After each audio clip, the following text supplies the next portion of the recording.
उत्तराखंड के हल्द्वानी में कांग्रेस अध्यक्ष और राज्यसभा में विपक्ष के नेता मल्लिकार्जुन खड़गे की सभा के बाद मंच को साफ किए जाने का मामला अब महाराष्ट्र के अमरावती तक पहुंच गया है। अमरावती में अंबेडकर समर्थकों ने इस घटना के विरोध में जिला कलेक्टर कार्यालय के बाहर प्रदर्शन किया। प्रदर्शनकारियों ने आरोप लगाया कि खड़गे के दलित होने की वजह से उनके कार्यक्रम के बाद मंच को साफ कराया गया और इसे दलित समाज के साथ साथ संवैधानिक पद का अपमान बताया। प्रदर्शनकारियों ने जिला कलेक्टर के जरिए राष्ट्रपति को ज्ञापन भेजकर पूरे मामले की जांच कराने और दोषियों के खिलाफ उचित कार्यवाही की मांग की है। साथ ही आरोप लगाया है कि आजादी के दशकों बाद भी देश में भेदभाव वाली सोच पूरी तरह खत्म नहीं हुई है। ज्या ठिकाणी त्यांची सभा होती ती सभा झाल्यानंतर त्या ठिकाणी भाजपाच्या पुरस्कृत अशा संघटनांनी त्या ठिकाणी पूजा अर्चा करून त्या जागेचं शुद्धीकरण केलं आहे।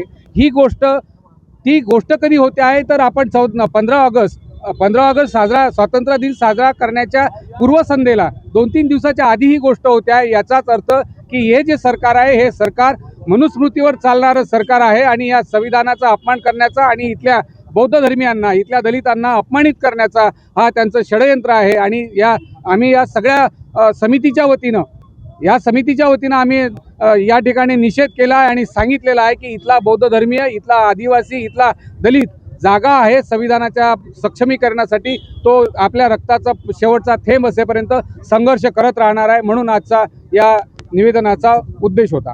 खरं तर कोणत्याही व्यक्तीचा मूलभूत अधिकार जर व्हायलेट झाला असेल तर त्याच्या विरुद्ध सरकारची जबाबदारी आहे की त्याविरुद्ध कारवाई केली पाहिजे। आणि नेता जो आहे सर्वोच्च सभागृहाचा विरोधी पक्ष नेता आहे, तो मागासवर्गीय असल्यामुळे त्याच्यावर असा अन्याय करण्यात आला, असंही ह्याची पुनरावृत्ती कोणाही विरुद्ध होऊ शकते। त्यामुळे संपूर्ण भारतात आम्ही आंदोलन करतो आहोत।